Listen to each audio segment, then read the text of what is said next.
Hi, my name is Chris Wee, and I'm about to share some of my notes. I did some analytics on Legends of Runeterra. I'm hoping to share some of those insights, and I'm going to go through them very quickly. And I'm actually going to just waft through the slides quickly, because I have it in another video where I actually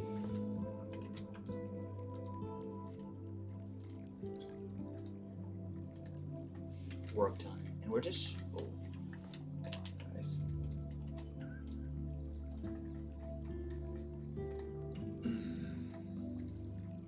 Our methodology. So we listed certain facts that we found out with 100% certainty, and then some observations we had 80% certainty. We looked at the deck we played the most, and we decided to do some counting things like how many spells are there, the spell density, writing down good questions we had that might help us find the answer to our main question: why does Chris lose so much in Legends of Runeterra, and how can Chris win more in Legends of Runeterra?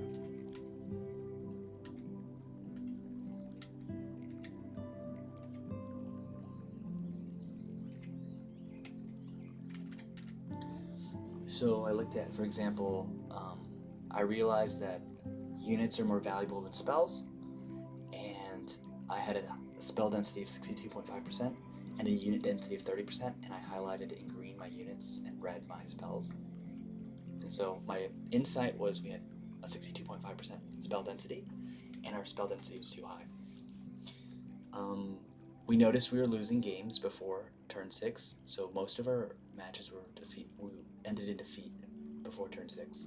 So we decided to count which cards are naturally playable before turn 6, and our green shows that 75% of our deck is playable before turn 6, but 25%, 1/4 of our deck, is dead draws, unplayable before T6.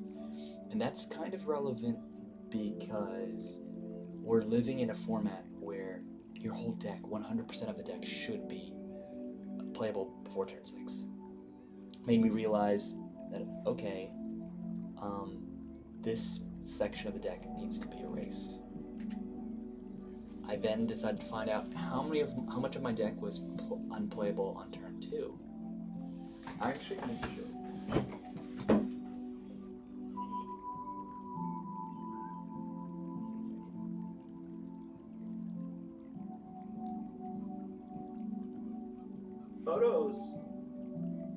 Photos are actually very valuable data points. Like, I'm going on my iPad, and I'm going to send myself a message.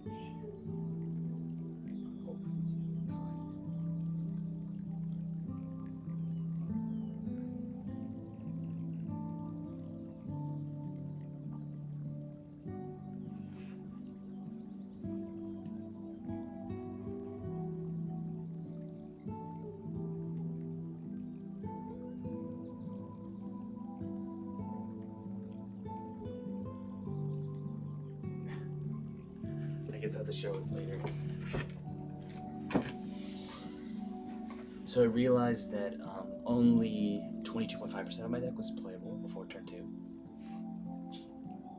And that makes 77, the remainder unplayable. Then we checked out by turn 3, 45% of the deck was playable, but 55% of the deck wasn't playable. And so, in order to investigate what is a good turn 2 or a good turn 3, I decided, well, in this case, the verdict is we need to find out what the strongest turn 2 board is, and how do we compare to that? We need to see what the strongest turn 3 board is, and how do we compare to that? In Legends of Runeterra, you can only attack on odd turns or even turns, depending on whether you went first. If you go first, you attack on turns odd. If you go second, you attack on even turns. It's really important, and it's something that messes me up, and I think deserved a little bit more analytics, because sometimes you play a card on turn 4 and you want to attack, but you went odd, so you can't attack. That's awkward. And so, in theory, in Legends of Runeterra, going first is better than going second, from what I understand. Because by turn 6, you can attack 3 times. So I'm gonna write that inside. So in pretending the game ends on turn 6, turn 5 is where turn odd is where you want it to be. Odd is even. First is greater than second. 4 to 6. Okay. And sometimes they kill you on turn 6 with like a burn spell. So a very aggressive deck sets up attacks on turns 1, 3, and 5, and then they set up like later their other turns on turn 2s and 4s, and then on turn 6 they're actually killing you. So you could even say aggro decks. 80% of the decks we fought against are aggro. T1, 3, 5 attack. T6 burn spells. So they just shut you out with some burn spells. If you don't have healing, you're done. You're done, son. So we identified which turns are odd attack tokens, 1, 3, 5, 7, 9, and we can see, is this deck even biased or odd biased? And we also ask ourselves, what's the fastest our deck can get to dealing 20 damage? And it was very apparent that our deck, the fastest it could get to 20 damage was not by turn 7. So turn 1, for example, we have no cards to play. Turn 2, we have 2, 3, we can threaten 2 damage. Turn 3, we have nothing special, nothing offensive. Turn 4, we threaten 4. So the maximum damage we could have threatened between turns 1 through 4 is, in theory, 8 damage. 2 2/2s and 1 4 attack. That's 8 damage, for example. And between turns 1 through 6, our damage is actually capped out. If you let's say you had 3 times 2, 6. 3 times 4, 12. That means you need to play all 3 Ashes, and they all need to be attacking, and all 3 Avarosian Sentries, and you'd only do 18 damage. So you couldn't even kill them, even if you managed to have complete control of what you could draw. Even if they weren't blocking, and even if they didn't decide not to attack. It's terrible. On turn 7, we start threatening 7 attack, but these creatures don't have overrun, so they're very easy to block. Anyway, jump block is so easy. A 1/1 drop out, block you 7 attack. And so we realized our deck was unable to do damage fast enough, and we also realized that our deck, we thought it was even biased. We'll look into that. So we actually have more more odd mana efficient attacks. We have more odd mana efficient cards. So we have more odd cards, but our offensive cards are actually even. So there's a little bit of dissonance there. So you say I would say there's dissonance. More odd than even. All attack is even. 2 6. And then with 3 Ashes and 3 Sentries, that's 18 damage. No blockers by turn 6. That's terrible. So there's like no lethal possible. There's no lethal possible. Is another way of looking at it. And then we looked at our odd turns, and our turn 1, we can't threaten any damage. Our turn 3, we can threaten 2 damage. Our turn 5, we're threatening 6 damage. Our turn 7, we're threatening 13 damage. But that's if all 3 things lived. So turn 7 is where we have a power spike. So our question is, what's the threat level? What's the power spike? And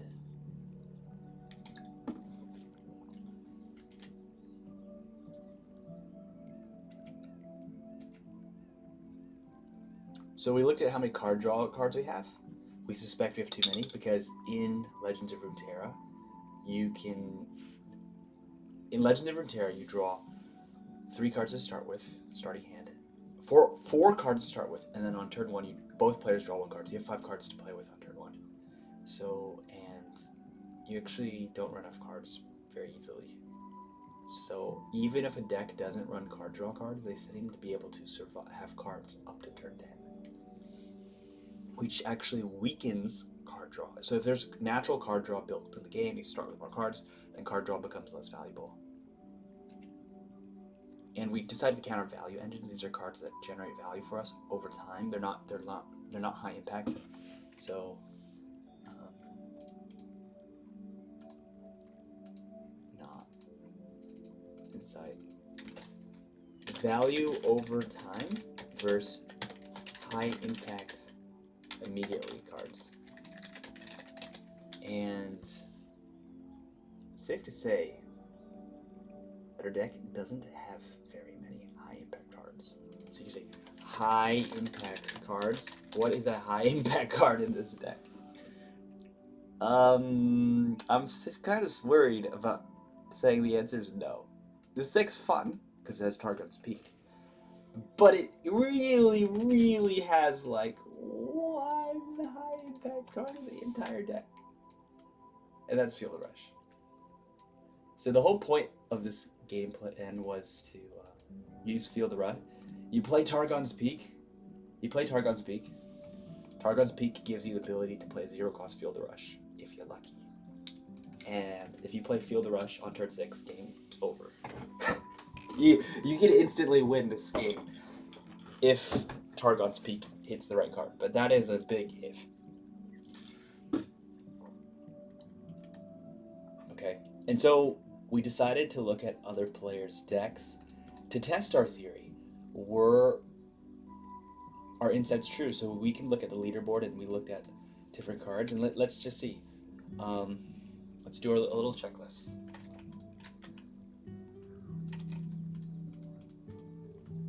So my first question is 100% deck T6 playable. X less than or equal to T6 playable.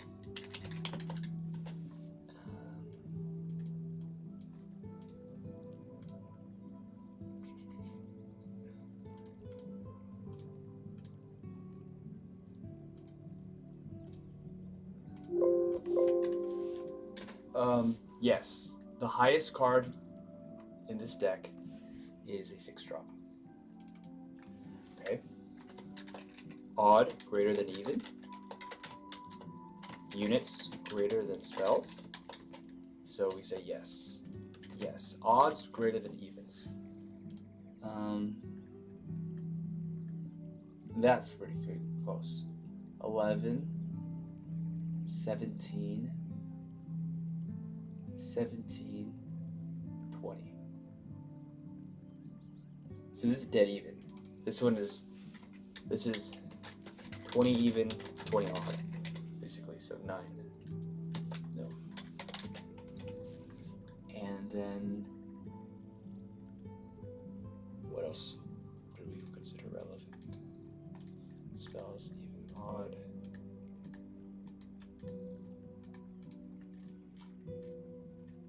Okay.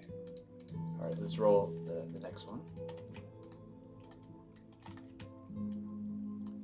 This deck is interesting because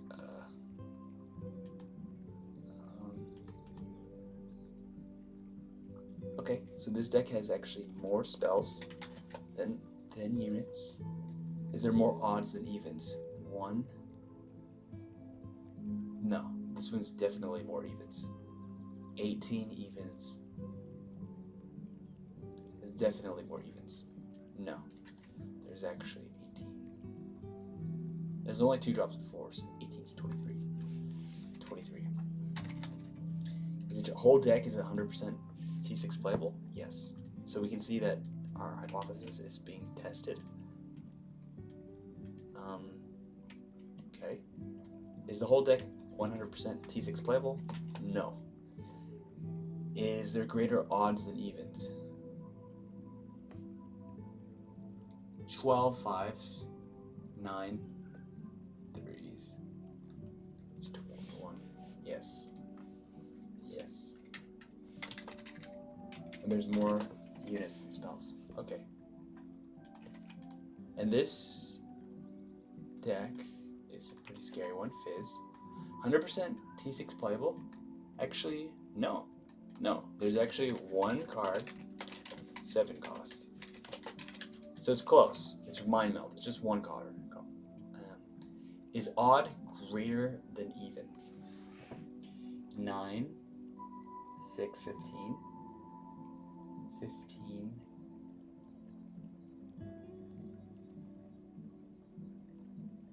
In this case, 16. Nope. 16 odd. This is actually more even biased. Units greater than spells? No. No. 24 spells. Okay. Z. 100% turn 6 playable. Yes. Odd greater than evens. Yes. Turn 1. There's definitely more odds.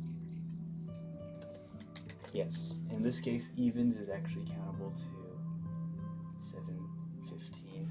So there's 25 odd, 15 even. Units greater than spells? Yes. Okay. And this is the, this is actually the number 1 ranked player in the game. And we can see that this is my data. My data is actually on the right-hand side. His data is on the left-hand side, so just so we can check. And so he has more units than spells, yes. Odd greater than even, 11 ones, 9 threes, and 3. So 23 odds. So it's pretty close. 23 odds means 17 evens. And is the entire deck T6 playable? Yes. So we ended up crafting this deck is the closest to the decks that we have. So he's ranked 1. The main and critical cards we needed to craft are Zoe and Hush and Boxipus, and that actually gave us a clue and insight into. Okay, I want that back. I want that back.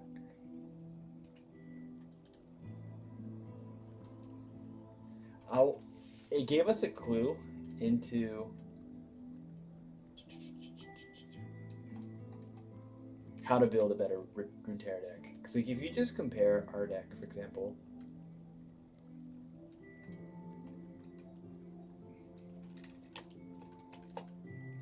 there is a huge emphasis on 1-drops. 11 1-drops. So you could even say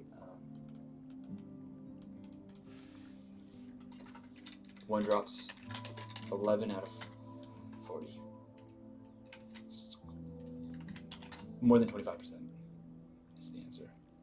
27.5. 27.5%. Okay. 2-drops. 8. 2-drops. 8 out of 40. 20%.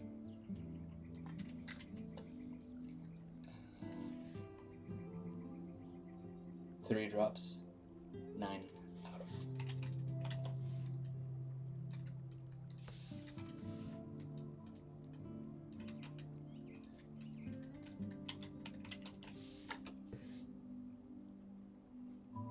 $22.5.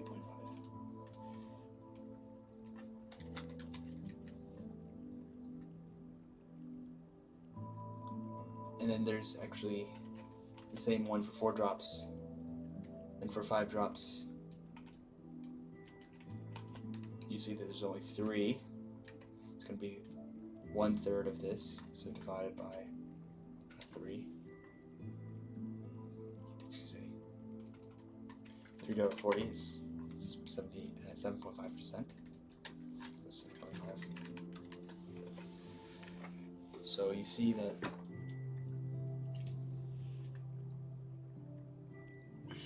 this deck is a lot lighter, and I found when I looked at the other decks in the top 30 that Cannon with a Q.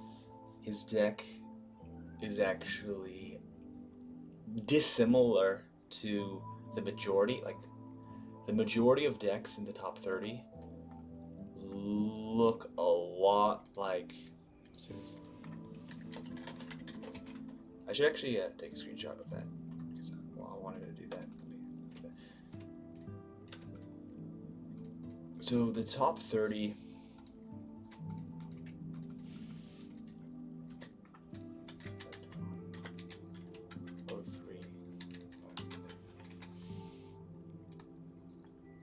This is probably one way to build an algorithm, is to actually, when you're saying, how can we build the best deck possible? We can actually look at the deck that's performing the best. So this is the best performing deck.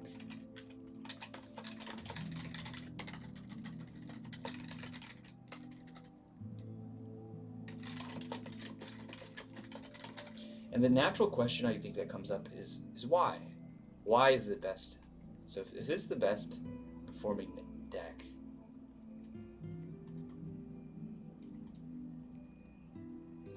I should erase my data.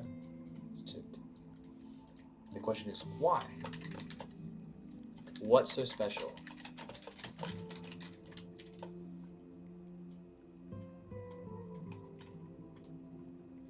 Oh, shiny, shiny, shiny champion card. Thank you, God. Sometimes you don't really remember. So if you look at play, Runeterra crashing on me. Hello, hello. I think OBS is taking out a lot more energy than it wants to.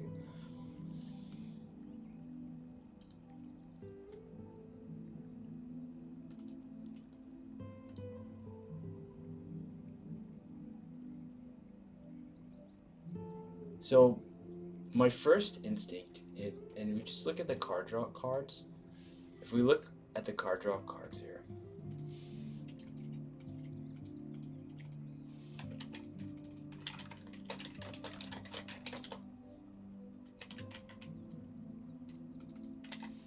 it actually 1, 2, 3, 4. I want the older one. There's actually a very interesting high density of combo card draw cards here.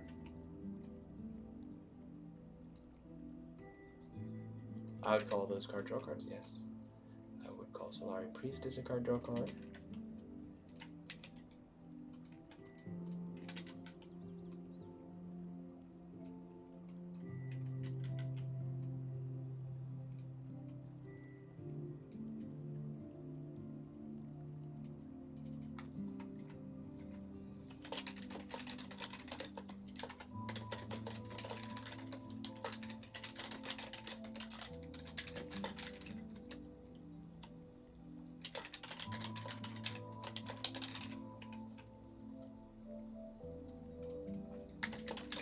So we're gonna, so when we look at the leaderboard, this is where this is from. You can inspect Cannon's deck, and I inspected his deck.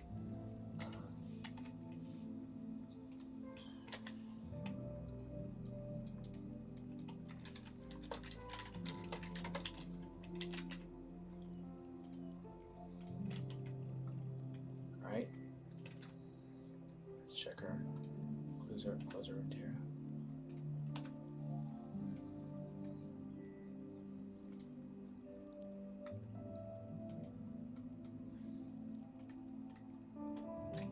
So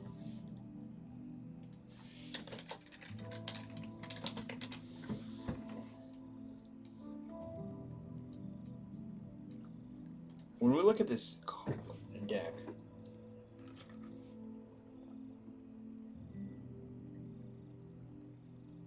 can we frame it in terms of value engines?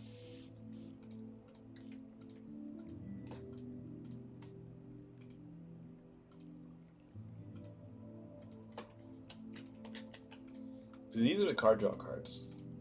So how about value engines?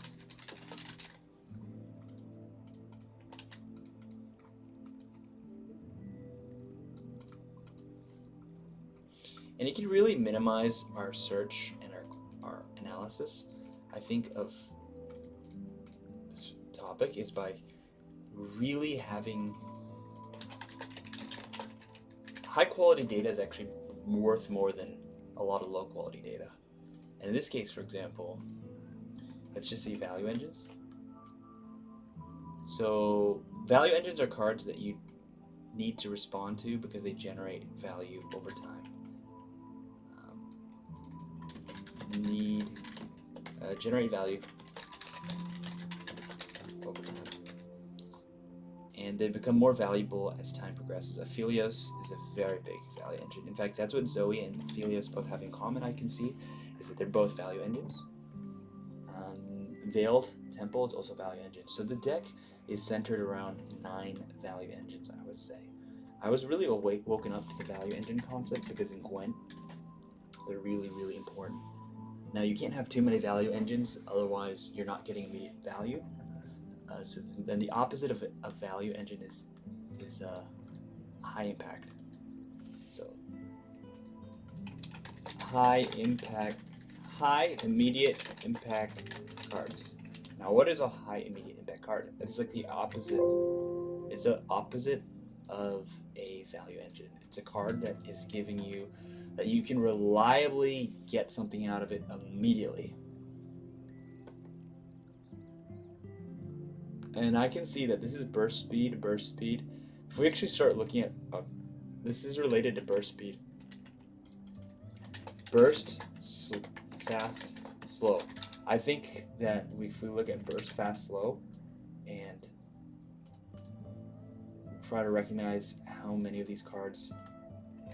Ooh. No, that's nasty. No. Okay. Red, orange, yellow. Let's do that. Red, orange, yellow. Oh, no. We're trying to close up on this topic so we can. So this should be fast. Or no. This should be slow. Okay. Slow, fast, burst. The speed of spells are very relevant in this game. And there are a lot of powerful spells that are actually slow, but they just are too slow. This is a major problem. So if we actually look at burst speed cards,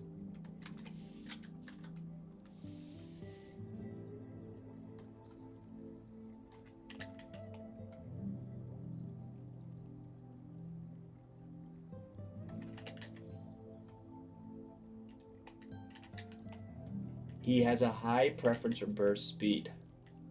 So speed really matters in his deck construction. Because if you look for fast cards, fast spells, you don't see any. I don't see any fast speed cards. So he's basically saying fast is not fast enough. So this is saying fast is not fast enough for his deck. Which is, I think that's kind of telling. Now if we look at slow speed, he doesn't have slow speed in the deck automatically, but Aphelios generates slow speed cards. So I'm just going to give her a half yellow, just so that we know that it wasn't. Half yellow means he generates slow spells, okay? And so if I look at Star Shaper also generates slow spells. Fangs can actually generate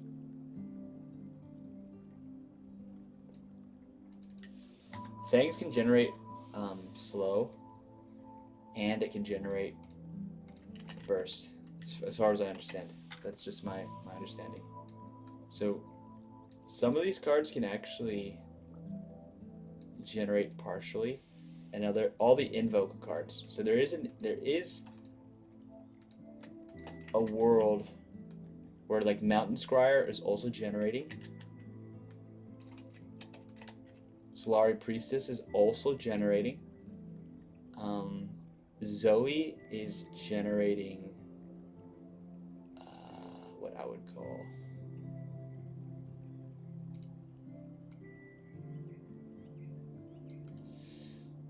she's definitely generating a burst, so I'm just going to leave it at that, burst.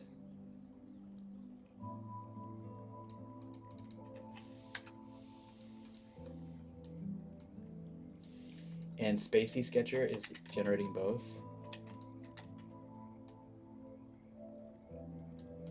And Lunari Dusk Bringer is actually generating burst speed. So you can see there's no, so Verdict, no natural slow. You have all natural burst, no natural or generated fast. Fast is not fast enough.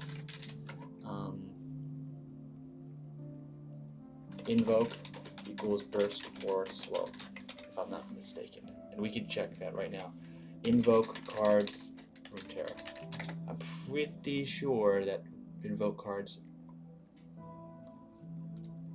Okay, thank you, Reddit. Help me out here. Okay. Okay. Wow. Thank you. Whoever made it. Invoke all cards. Never be afraid to use other people's analytical work. We're all team here. Humanity is a fam.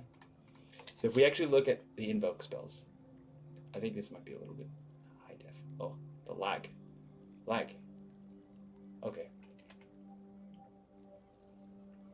So if we use our metric here, it's cool. Burst and slow. There's nothing that falls under. So you say, what is the probability of finding a slow spell? Well, burst. One.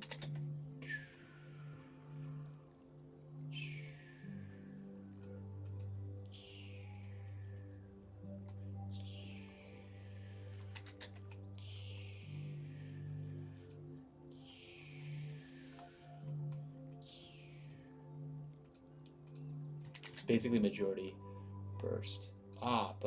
But Living Legends burst, which is a relevant card. It's relevant. So you can see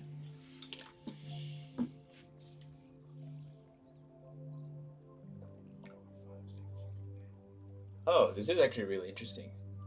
So there's actually eight invoke cards, X less than or equal to 3.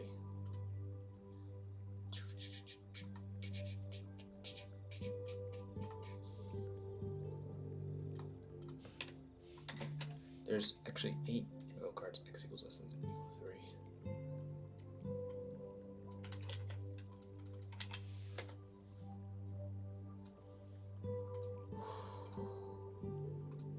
Oh, the shape outline. Let's get it heavy. Fat lines. Come on. Okay. And then there are only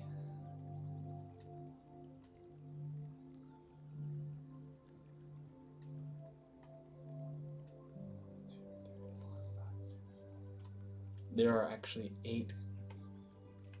Okay, that's dragged too far. So there are 8 invoke cards that actually X greater than or equal to 7.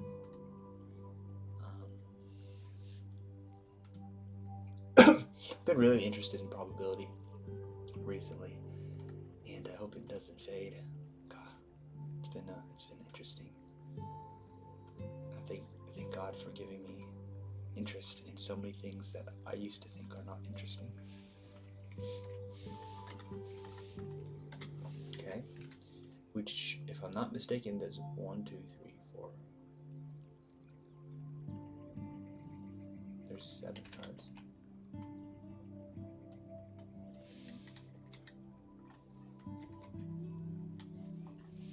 x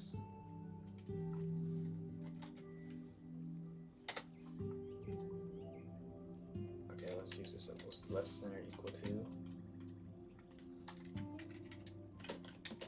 x less than or equal to or greater than.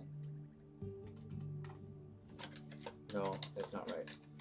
It's just less than. We're not including. So there's 7 cards. 3, 4, 5, 6, 7. So, sorry, 4, 5, 6, and 4, 5, 6. And this is 0, 1, 2, 3. Then there's 7, 8, 9, and there's 4. So there's 11 numbers. Because 0 counts as a number, and this 1 through 10 is 10 numbers, and so there's 11.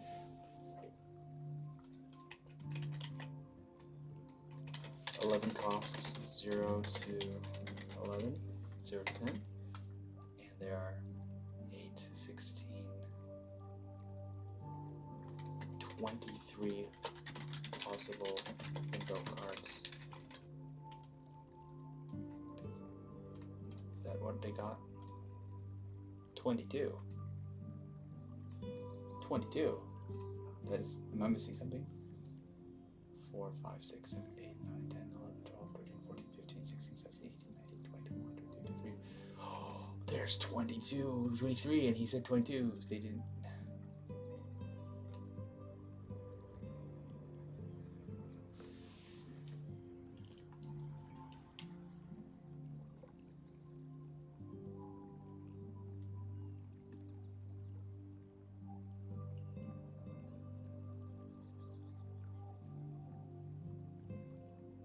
How are they counting 22?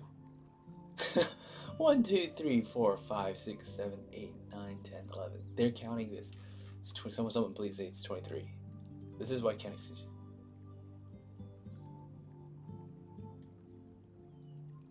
Wait, what? Is there a missing card here? 23. He just said.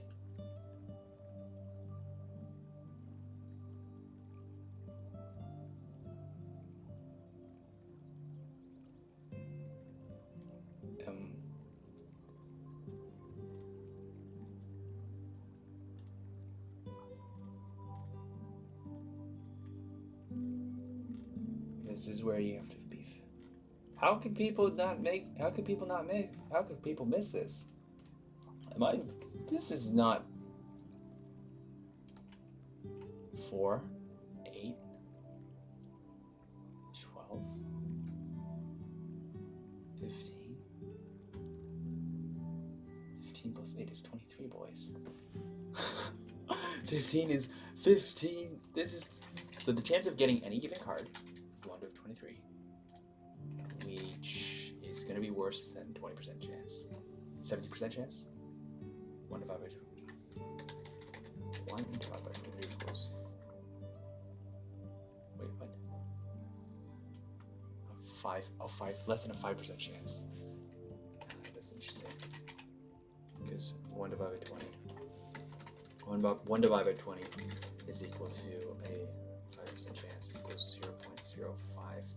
So it's less than a 5% chance.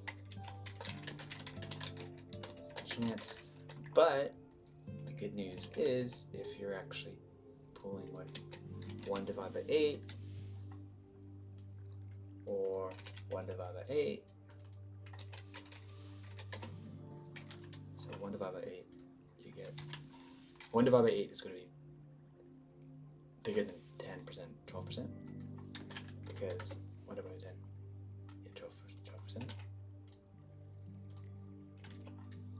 Equals 12.5%. The reason is 1 divided by 10 is 10, 0.1 is 10%. No, when you play these invoke cards, you see 3 cards. So in theory, if I got the math correct, let's try it.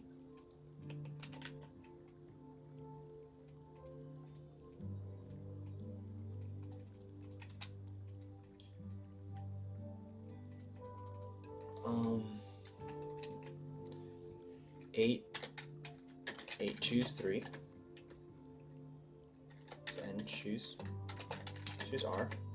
So you get n factorial is divided by n minus r factorial times r factorial.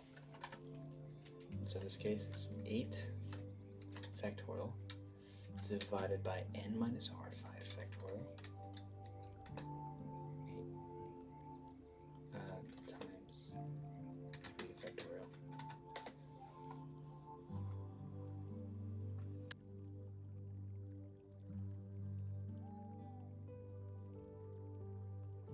Alright, so 8 factorial divided by 5 factorial is basically 8 times 7 times 6 divided by 3 times 2, which is 6, is equals to 8 divided by 7. 8 times 7. Which should be 56. Equals to 56. So there are 56 ways.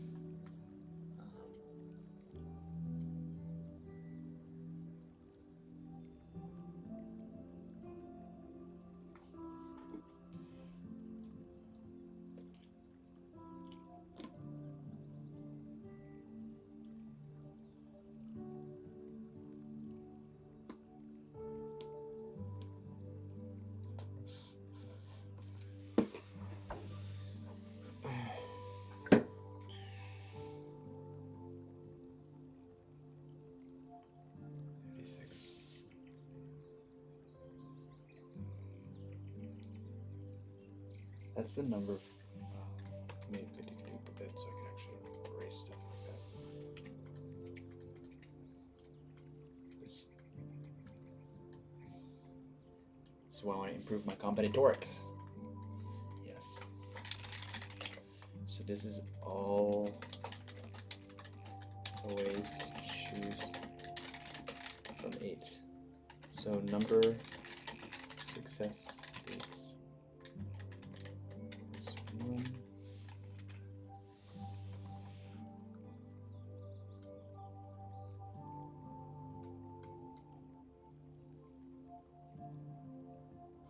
Let me check, make sure that's right.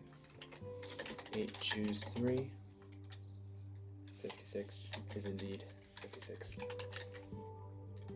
there's 56. There's indeed 56 combinations.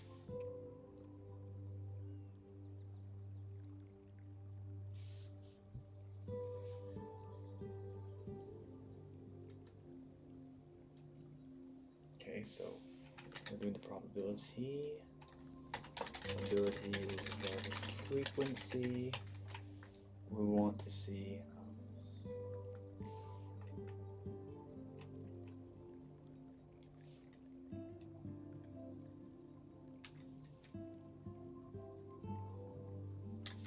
seven divided by 8.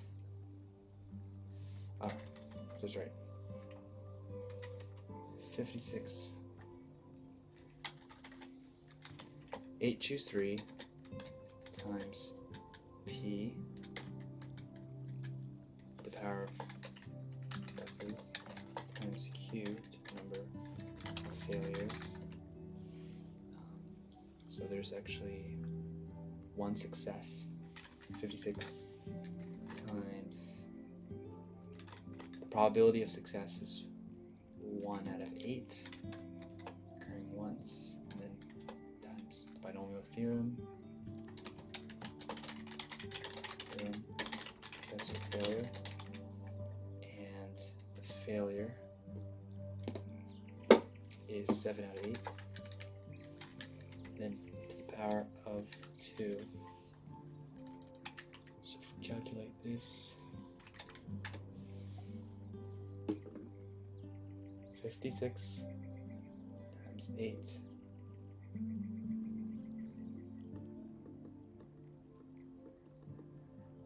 is this right?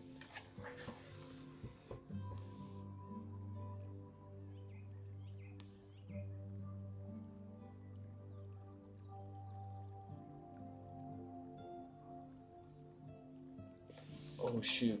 Oh shoot. I need to do 3 choose 1. 3 choose 1. 3 choose 1 is equal to n factorial divided by n minus r factorial times r factorial. That is, this is 3 factorial is 3 times 2 divided by 3 minus 1 is 2 factorial by 2 times r times 1 is equal to 3.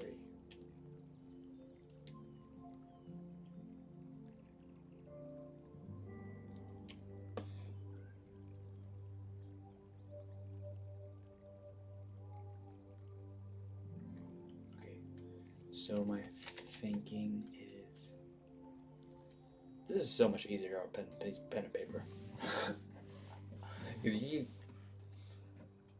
This, I might actually take out a pen and paper. Okay, this is actually, alright.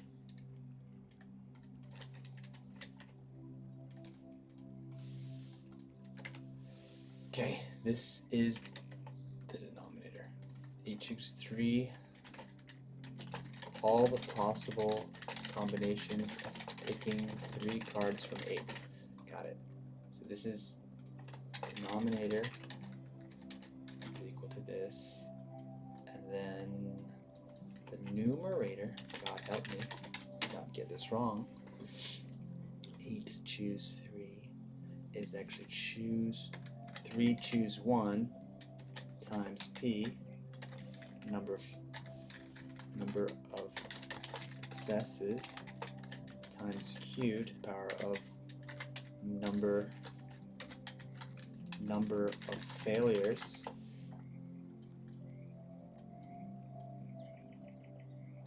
and 3 choose 1. 3 choose 1 is equal to all possible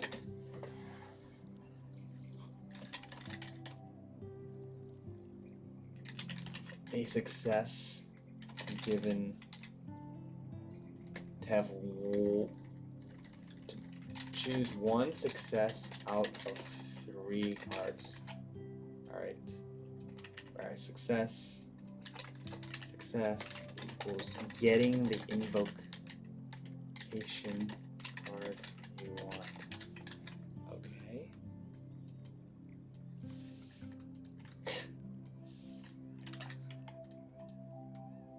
One day, this will go smoothly. One day. So the probability of success equals 1 divided by 8. Probability of failure equals 1 minus 1/8 equals 7/8. Okay. So this gives us the glorious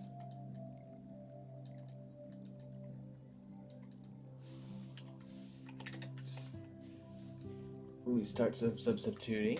This is 1/8. The number of successes is 1. Number Q is our failures, probability of failures, and the number of failures is 2, because you're saying you only get exactly 1 success. So what is the probability of getting the invoke card 1, 0 to 3 cost that you want? Right? It's probably a great idea to start your math problems by actually looking at what your problem actually is. That might help a lot.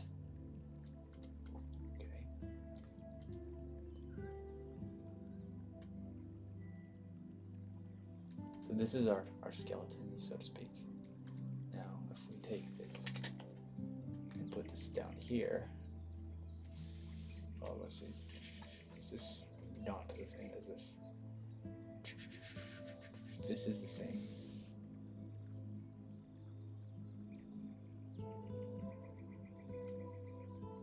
So what we wanted to put here was 3 divided by choose. This is that's over here. I put it here.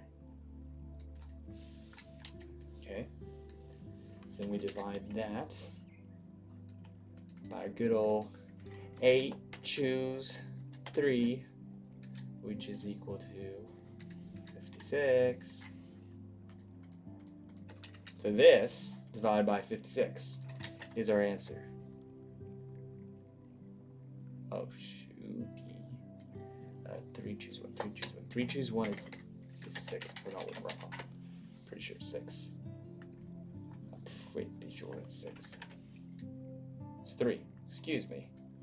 Let me check my math. 3 choose. Oh, I got it 3 too. So 3 choose 1 is 3. 8 choose 3 is 56. And so we're getting closer to that answer.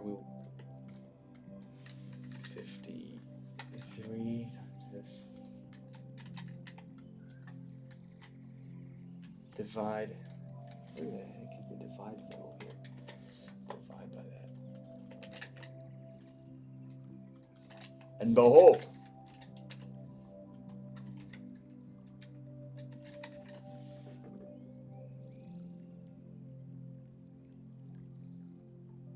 that's not right. That's not right. That doesn't seem right at all.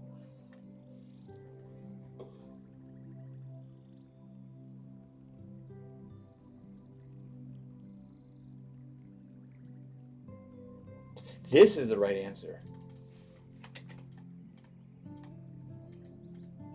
Wait a minute.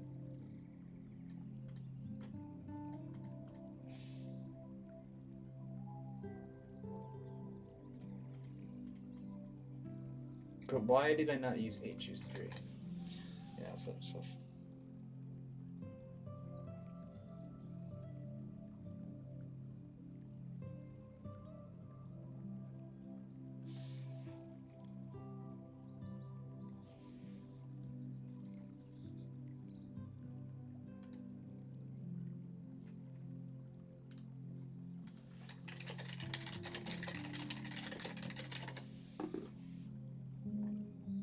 This is definitely what we're trying to use. So I gotta look at this for a second. Thank you. This is definitely the right answer.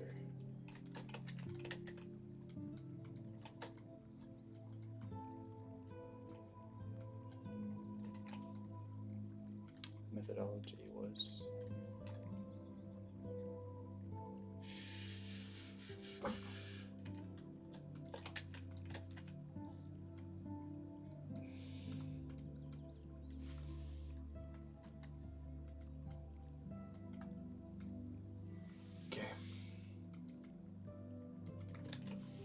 so the binomial probability, number of specific outcomes within trial ends.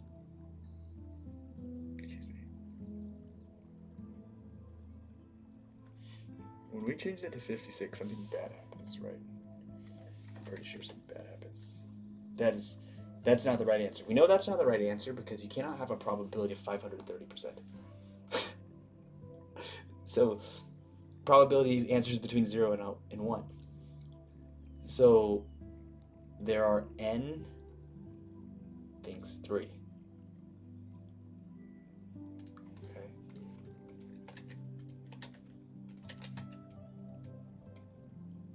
It's definitely 3 things to choose from. And only one of those things, only one of them is a success.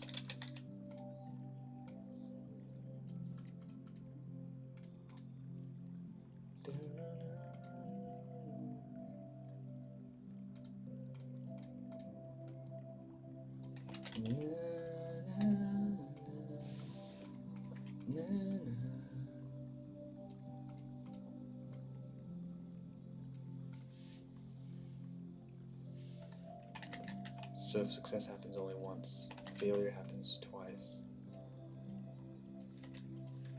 This is already dealing with the probabilities.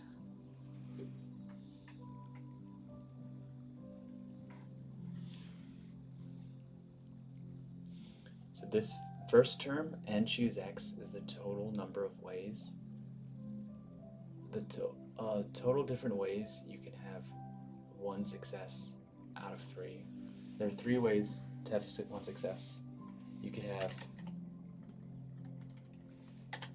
success, failure, failure. You could have failure, success, failure. And you could have failure, failure, success. Those are that's n choose, that's 3 choose 1. That's 3 choose 1. 3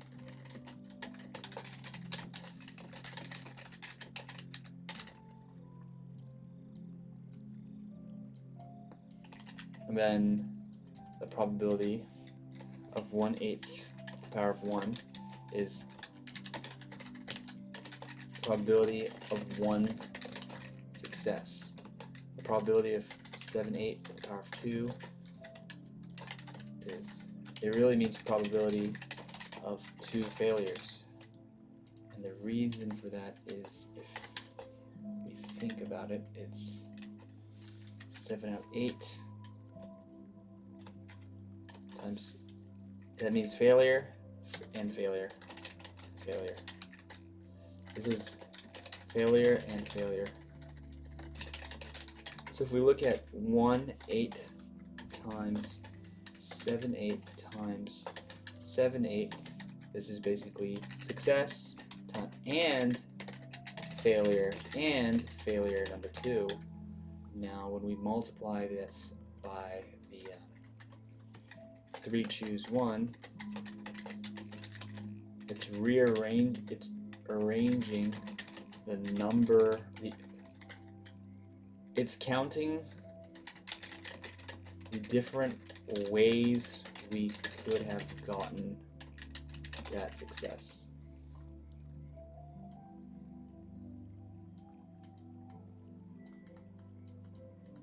Now we need to understand why was the other approach wrong? So there's a 28.7% chance to actually get one of these cards that you wanted, one of these 8 cards. The question is, why is 8 choose 3 wrong? I think 8 choose 3 is you have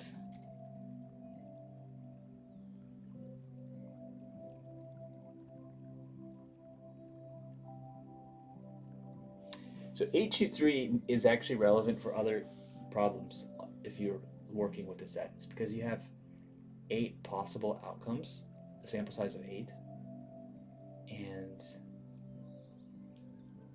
when you choose 3, the different ways you can choose, 8 choose 3 is all the different ways you can, all the different 3-card hands you can pick from your sample size of 8 options, which is why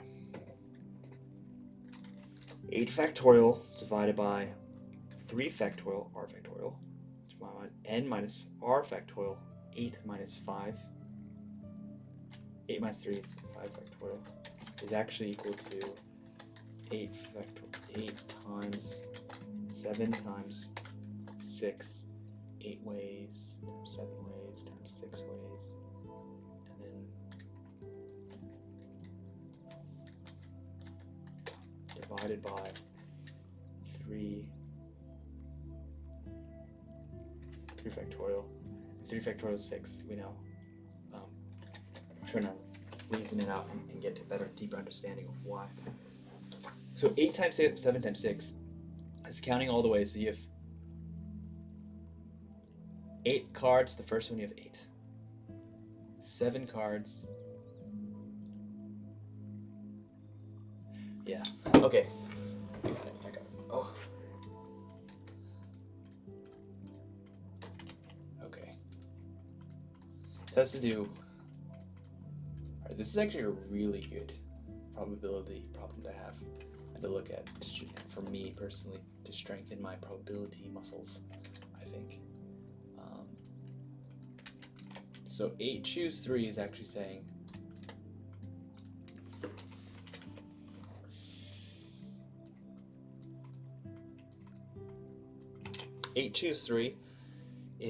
that the first one you pick is any of the 8. The second one you pick is one of the remaining 7. The third one you pick is one of the remaining 6. Now you have to then divide by 3 factorial, and the reason why 3 factorial represent this 3 factorial is r factorial. How many you picked is that those 3 cards you picked. So for example, let's say we chose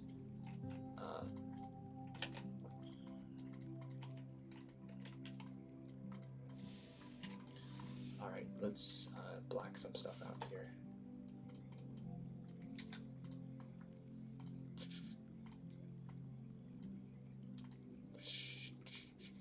Chip fill black. Let's just say you picked one of these 3. So choose is combination. Pick is permutation. So in this case, order matters in permutation. Order doesn't matter for combination. And so when we're asking ourselves what's the probability of picking up a card, we don't really care was it the first, the second, or the third, which makes it a combination. So when we're doing combination, these 3 things can actually be rearranged. And let's actually simulate it. Rearranging 3 cards should equal to 3 factorial. 3, which is equal to 3 times 2 times 1. So moonlight, we're going to equinox, moon glow. Alright, so moonlight, moon glow, equinox.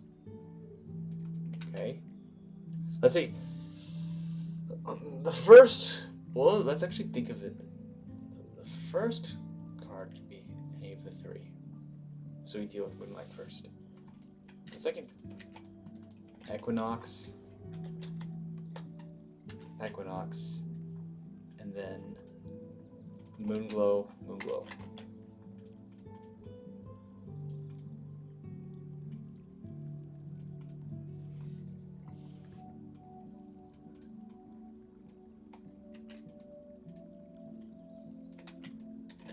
Moonlight, moon glow, moon glow, moonlight, moonlight. Okay, and then moon glow can go equinox, moonlight, and moonlight, equinox.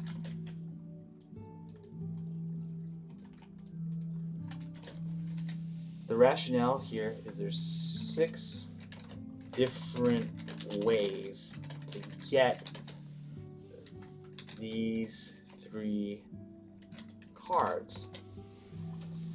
And so dividing by 3 factorial is actually removing,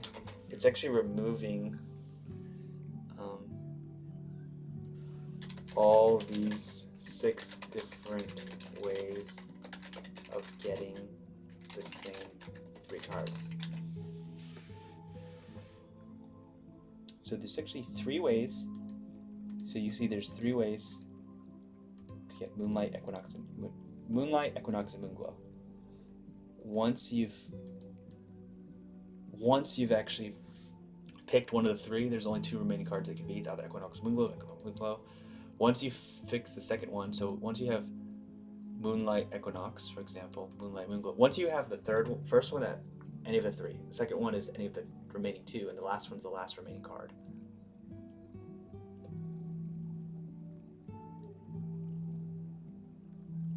Ooh, that's amazing.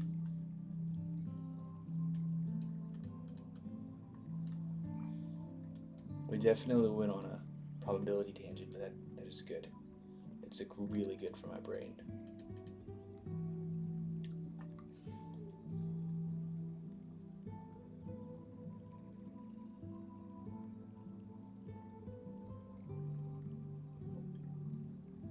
So if you look at high impact cards, you look at that. I think I wanted to look at one last thing, and that's threat vector, if I'm not mistaken. So the number of card draw cards he has is 9, 10, 11, 12, 13. Okay, let's do a faster way of doing this. 3, 9, 10, 11. He has. All right, we'll do it by units. 9, 10, 11.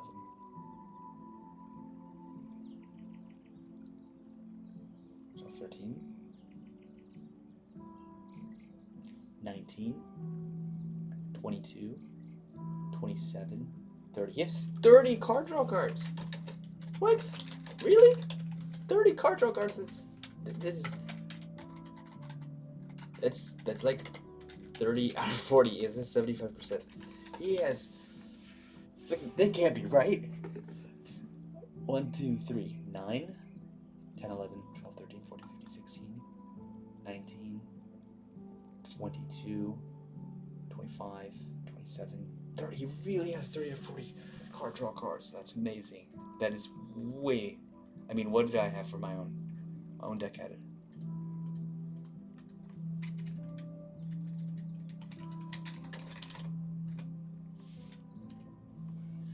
And then I thought 25 was too many. So apparently, our hypothesis is proven wrong. You can have more than 25 card draw cards and be completely competitive. Amazing. The threat vector. Threat vectors. Let's identify threat vectors. And I have not, I'm just kind of winging it. I don't exactly know what I'm going to define as a threat vector, but some card, threat vectors, and then survival tools, and then answers, I believe. Answers. I think that's what I called them. Let's check. Threats, yes, it's answers. Should be a good way to look at this. So survival tools. I'm going to be generous when calling something a survival tool. If you mildly help survival increase, you are a survival tool. For example, I'm going to count every single one of the 1-drops as survival tools because they body block. So those are survival tools. A Zoe is not a survival tool. Octopus definitely is, and so is Guiding Touch. So blocking is a survival thing. Pale Cascade, I'm not going to name it as a survival tool. Aphelios can heal you like crazy. Hush can remove a lot of damage off the board. Those are survival tools. Solari Priestess, really, really, really close to not wanting to call it a survival tool, but it technically is a body. It's technically a body that you just straight up trade. So it's okay. It's kind of like, it's definitely on that fence where you're really pushing it. I feel like Solari Priestess should not be called a survival tool. So he's like 6, 9, 10, 11, 17, 19, 22. There are 22 survival tools. So you get 24.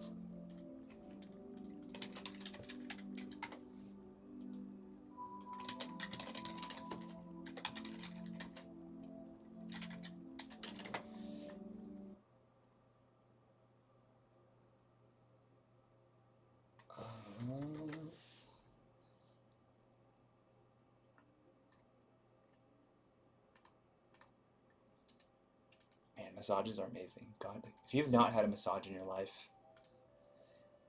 you need to go get it. You need to go get it. Like, one of the best things in life is getting a massage, from what I've experienced so far. There are probably better things, but from the things that I have experienced, a good massage is like a little taste of heaven, like a little taste. It's a small taste. Okay, so 22 survival tools, answers. So let's try answers. Answers should be decently interesting. This deck doesn't seem to really use the same type of answers that you might think. Does not use removal. So there's like no removal. There's like no removal. So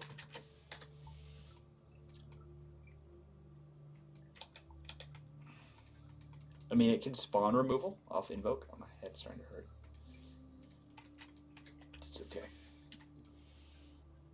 A little bit of a head hurt is okay. So the answers, I would say, I would actually qualify. I would call Veiled Temple an answer. I think it's a reasonable answer. When I played this deck, it was bumping me. Bastion is an answer. Pale Cascade is an answer. Guiding Touch is an answer. Spell Thief kinda is an answer. Hush is definitely an answer.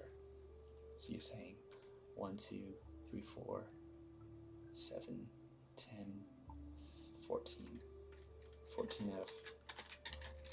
So you actually see that a lot of these cards are doubling as a lot of things. So he has cards that are like hitting they're like answers and they're value engines. The cards are fulfilling multiple roles, is what I'm seeing. Cards fulfill multiple roles. Okay, that's pretty reasonable. So they're like value engine. Veiled Temple is also playing the answer movement, because when they're trying to kill your Aphelios, you can activate Veiled Temple very quickly and get a buff. And now threat vectors. Threat vectors should be how you close out the game. I think Zoe is a threat vector. Aphelios is a threat vector. Veiled Temple is a threat vector.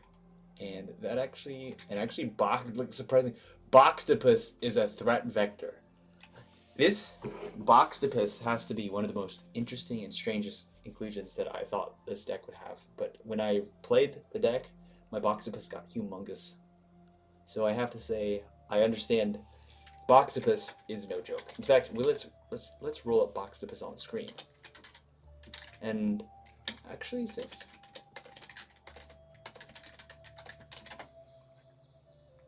we're here, we might as well like straight up look at that whole deck, and before we take a break, and we can come back later. And I want to really continue on the IPOs. And I want to really get to balance sheets. I really want to get to the financial sophistication aspect, because I want to sharpen my skills.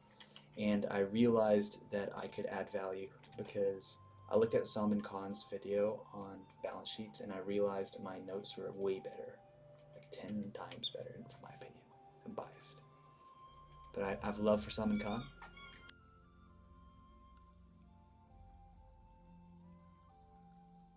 But gotta be right back. This is our version of the deck.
Okay, we're going to take a break.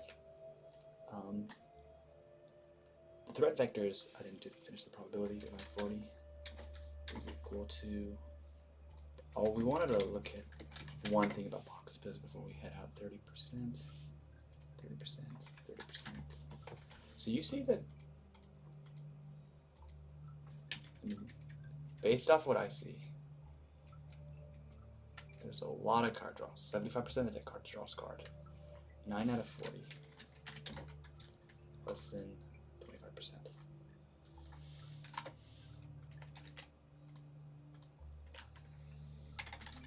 You don't have to build your deck this way, but it's giving us a frame of reference, really, of what a good deck should look like in this game. And we can see that like 30% threat vector. You don't need that many threat vectors, so he has a lot less threat vectors than card draw, for example. His survival tools, he has a heavier weight on survival tools. His answers are more defensive, so they're not removal, it's defensive / buffing over offensive / damage. I would definitely say that's true for his deck. And we might get into this a little bit more about analyzing some top decks or our own decks, because I really would like to get more into the quantitative analysis of card games in my own decks for my own fun, my own benefit. And we were going to look at 2-drops, and this is something that we're actually planning on doing, but we kind of took a different approach. We actually decided to look more at the best decks rather than the cards themselves.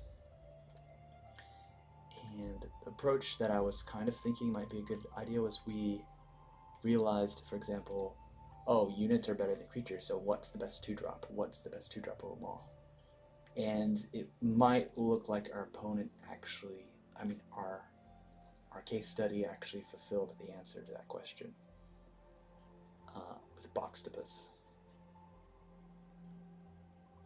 The question is like, this is one way of approaching this problem, is anything better than Boxtopus here? Boxtopus is a 3/4 that is a 3/1 with Challenger. So there are a couple reasons why I understand now why our opponent felt Boxtopus, not our opponent, the player, Cannon felt Boxtopus is so good. It's because he heals it. Boxtopus can get buffed. Boxtopus can also be taken using Crescendum from my Aphelios. Aphelios can actually summon Boxtopus because it's the only 2-drop. I'm pretty sure that's the only 2-drop creature in the entire deck. So when we look at his deck, let's see. There's only one 2-drop creature. It's Boxtopus. So Aphelios says his Crescendum. Let's see if we can actually find it.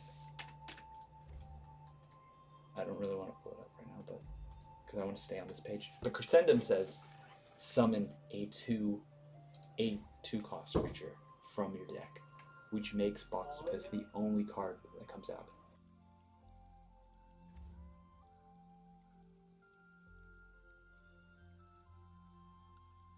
So we're not going to be able to analyze it and get into all of the 2-drops as we pinch, but this saves us a lot of time by just looking at the best player's deck and asking yourself what was the best.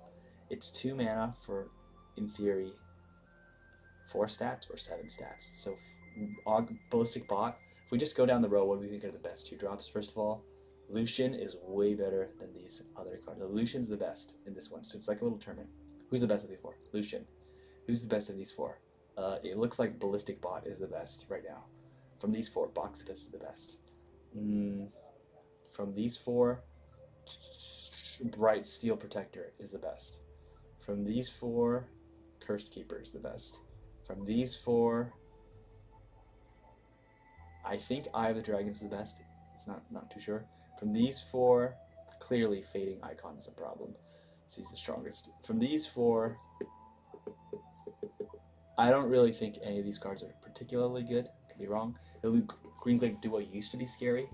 I think Herald of Spring is somewhere between these 2 cards. I would personally, based off the decks I've been playing, I think in terms of comboing with other cards, Herald of Spring is much stronger. because in a support-based deck, it can get out of control. From these 4, who's the strongest? I don't know. I don't know if Honored Lord's the best. It definitely feels like Honored Lord is scarier, but I've seen some fast spider decks. So these are it's kind of a tie, but I would actually put I wouldn't be surprised to see House Spider in more decks for a number of reasons. More bodies can sacrifice. So I think these are very closely tied cards. House Spider is probably on top because it has 2 bodies, can sacrifice. These cards play. I think this card's probably the strongest from these 4. Grenadier is the strongest. So you're seeing 5 stats. From these 4, Rockhopper is the strongest. From these 4, Shark Chariot is the scariest. Yep, I'm actually surprised I did not see any of Shark Chariot in the top 10 or top 20 or top 30. It's really weird. I'm not sure. I think that card is amazing. From these 4, I see a lot of players actually like Sparkfly. People like Sparkfly because if they can buff cards up, it's really good. It's elusive and lifesteal.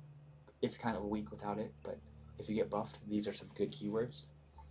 But in reality, Soul Shepherd and Shark Chariot are probably way better than Sparkfly. So I would go with Soul Shepherd. Soul Shepherd's probably better out of all these 4. From these 4,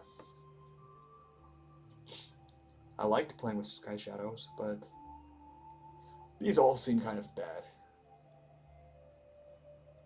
Starry Scamp's interesting. 0 cost. Good to know that card exists. I don't consider any of these cards to be very good. Grant my supported ally to ephemeral. I think Sky Shadows is better, but they're not particularly good. This Bard's definitely eliminated. Trifarian Glory Seeker. These 2 cards are both good, with Trifarian Glory Seeker being probably better. It's a 5/1 champion killer because it has Challenger, no block. The no block, it doesn't matter because they're very aggressive decks. So this deck with a Frostbite deck, they can hunt down big creatures. Even the 1 defense is irrelevant when you make your opponent have 0 attack. From this 4, I don't see any of these people very often. I guess this is actually the best because it actually gives a permanent buff, +2, +0, +0, +2. War Chefs used to be something. So you get a feel on who's the best, and it's definitely between Lucian, Ballistic Bot, Box Top Octopus. So we're kind of like combining math with intuition and experience, because experience tells us who we've lost to, what are people playing. Using some research, we can just look at what is at the top tier, and then it becomes easier to narrow down which cards to do quantitative analysis on, because it's not a good idea, I think, to do quantitative analysis on every single card. It's a little bit labor intensive. So once you look at, for example, Trifarian Glory Seeker is 6 in stats. You could actually look at what's the worst case scenario, what's the average case scenario, what's the best case scenario. Boxtopus, for example, worst case scenario is a 3/1. This card is amazing in healing decks because it has its damage actually can be turned. The fact that it comes in damage can be turned into advantage for people who heal people and can win from healing. The Challenger is a very relevant keyword, and we can even see that now. Which cards, you can actually narrow down the pool and say, well, if we think Challenger is the best keyword we want for our 2-drop, which 2-drops are competing with Boxtopus? So you've got Trifarian Glory Seeker and Boxtopus. They both technically have 1 attack, 1 defense, but you'd say Trifarian Glory Seeker has the stronger attack. So these 2 cards are very clear. This card is a 0 attack 2-cost creature. Good in discard decks, completely bad in a deck without discard. So you say worst case scenario, you're not discarding it, so you're playing it from hand. It's terrible. So this is 0/2. You'd rather have a 5/1 than a 0/2. It says 2 in stats. This is 6 in stats. This is 4 in stats. So you see that Boxtopus is 2 stats less than Trifarian Glory Seeker, but it can block, which can become very relevant. You definitely are blocking with Boxtopus. You're buffing it and you're blocking. 3, 2, 3, 1. These two things have conditional challengers. They don't have challenger automatically. They have to be given challenger, or attacking a vulnerable creature gives a challenger. So, in a sense, these three have conditional. This one's basically unplayable for offense. These two are conditional in terms of when does challenger activated. Striking Wolf is like barely better than a Boxipus. It's better by 1 defense, but it gives them a 1/1. So you actually are better by 1 stat, 1 defense, and it's worse by 1 attack and 1 defense because you give them 1 defense, 1 attack. So in theory, Striking Wolf is 2/1. If you subtract the Snow Hare, is Snow Hare 0/1 or 2/1? So yeah, the rabbit can attack back and the robot can't. Whoever's programmed the robot needs to like work on. It has grenades. These things are walking grenades, and it has 0 attack. What the? This is a rabbit can deal 1 damage. That means the rabbit could kill this Glory Seeker. Does it tell you? A rabbit should not have 1 attack. I mean, a rabbit could kill the Boxipus. Does that make any sense to you? It doesn't make any sense to me. So it's kind of a flavor fail. So you see, when we look at you had so many 2-drops, you narrowed down the set of 2-drops using set theory. Which cards are 2-drops and have challenger? Now look at which ones are the best competitors, and you look at these two. Elise and Diana are kind of not in the running because in theory they're champions, so we're not counting them. They should be classified separately, and it's a very clear competition between Trifarian Glory Seeker and Boxipus. And the real question is blocking relevant? Because if you can't block, then Trifarian Glory Seeker is really bad. And in this format, to be really honest, there are a lot of things that can do 1 damage, which kind of becomes relevant if you can't heal or bump your Glory Seeker. Now, that being said, I think both cards are top tier. So I think these 2 cards are the 2 cards that deserve quantitative analysis when you look at all 8. It's basically, so when I say look at quantitative analysis, we can actually open up MOBA Analytics. We can actually look at Legends of Runeterra. We can actually pull out cards. I believe you can do this. Card gallery. Is that right? No. That's not what we want. We want to see. That's not what we want either.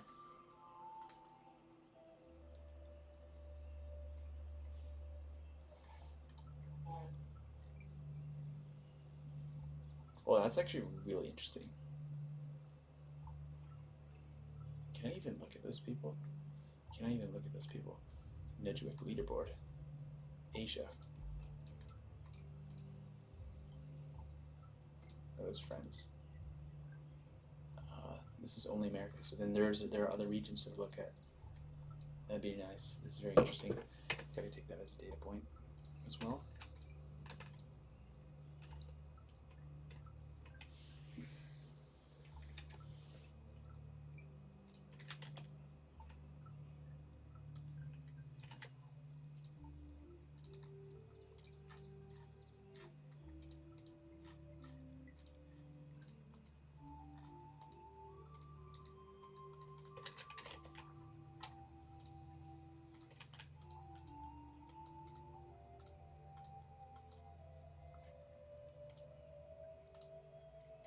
Okay. There should be a way to look at the win rates of the individual cards. And I just closed that row.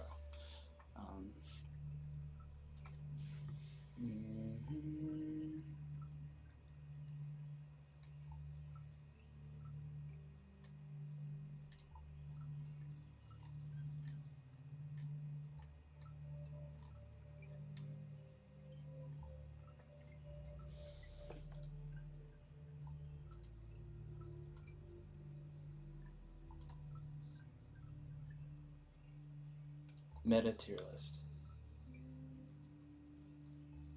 So we're gonna look at cards though. Interesting enough, calling these meta tier lists. The deck that we're looking at is not even here. That means they didn't seem to realize how good the deck is because it's not here. Or if it is here, it's not here. That means this meta tier list is not up to date. But looking at the different win rates of cards becomes a possibility. We're gonna head out. We actually successfully went through our 2-drop analysis. Will we have time when we come back to continue on our IPOs? I'd actually be really interested, but I hope we have the strength and energy. So if we do,